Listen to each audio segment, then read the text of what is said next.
Chapter 1. The First Law. Mike Donovan looked at his empty coffee mug, felt bored, and decided he had listened long enough. He said, loudly, "If we are going to talk about unusual robots, I once knew one that disobeyed the first law." And since that was completely impossible, everyone stopped talking and turned to look at Donovan. Donovan regretted his big mouth at once and changed the subject. "I heard a good one yesterday," he said, conversationally, about McFarlane. In the chair next to Donovan's said, "You mean you knew a robot that harmed a human being?" That was what disobedience to first law meant, of course. "In a way," said Donovan. "Tell us about it," ordered McFarlane. Some of the others banged their coffee mugs on the table. "It happened on Titan about 10 years ago," said Donovan, thinking rapidly. "Yes, it was in 25. We had just recently received a shipment of 3 new model robots, specially designed for Titan. They were the first of the MA models. We called them Emma 1, 2 and 3. McFarlane said, "I've been in robotics half my life, Mike. I never heard of an MA serial order." "That's because they took the mass off the assembly lines immediately after what I'm going to tell you. Don't you remember?" "No." Donovan continued hastily. "We put the robots to work at once. You see, until then, the base had been entirely useless during the stormy season, which lasts 80% of Titan's revolution about Saturn. During the terrific snows, you couldn't find the base if it were only 100 yards away. Compasses aren't any use, because Titan hasn't any magnetic field.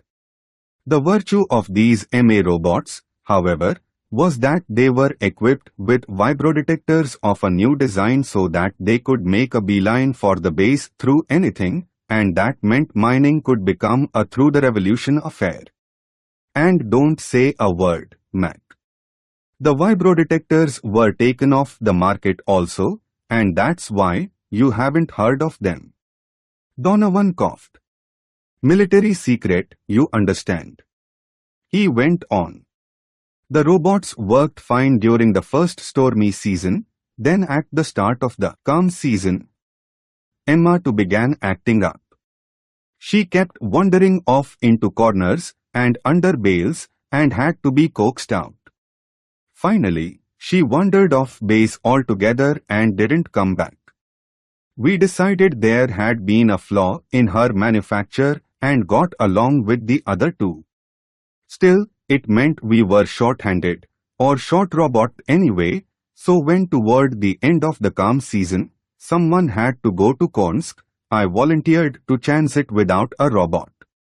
It seemed safe enough, the storms weren't due for 2 days, and I'd be back in 20 hours at the outside.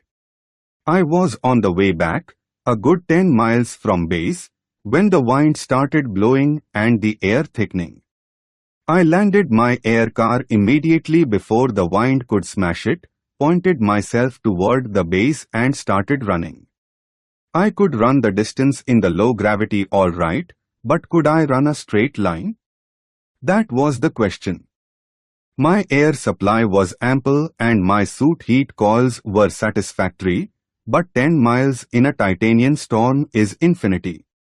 Then, when the snow streams changed everything to a dark, gooey twilight, with even Saturn dimmed out and the sun only a pale pimple, I stopped short and leaned against the wind. There was a little dark object right ahead of me. I could barely make it out, but I knew what it was. It was a storm pup, the only living thing that could stand a Titanian storm, and the most vicious living thing anywhere. I knew my space suit wouldn't protect me. Once it made for me, and in the bad light, I had to wait for a point-blank aim or I didn't dare shoot. One miss and he would be at me. I backed away slowly and the shadow followed. It closed in and I was raising my blaster with a prayer when a bigger shadow loomed over me suddenly and I yodeled with relief. It was Emma 2, the missing MA robot. I never stopped to wonder what had happened to it or worry why it had. I just howled, "Emma, baby, get that storm pup, and then get me back to base." It just looked at me as if it hadn't heard and called out, "Master, don't shoot, don't shoot. Get that damned pup, Emma," I shouted. It got the pup, all right. It scooped it right up and kept on going. I yelled myself hoarse, but it never came back. It left me to die in the storm. Donovan paused dramatically. Of course, you know the first law, a robot may not injure a human being or through inaction allow a human being to come to harm. Well, Emma 2 just ran off with that storm pup and left me to die. It broke first law. Luckily, I pulled through safely. Half an hour later, the storm died down. It had been a premature gust and a temporary one. That happens sometimes. I hot-footed it for base, and the storms really broke next day. Emma 2 returned 2 hours after I did, and of course, the mystery was then explained and the MA models were taken off the market immediately. And just what, demanded McFarlane, was the explanation? Donovan regarded him seriously. It's true I was a human being in danger of death, Mac, but to that robot, there was something else that came first, even before me, before the first law. Don't forget these robots were of the MA series, and this particular MA robot had been searching out private nukes for some time before disappearing. It was as though it expected something special and private to happen to it. Apparently, something special had.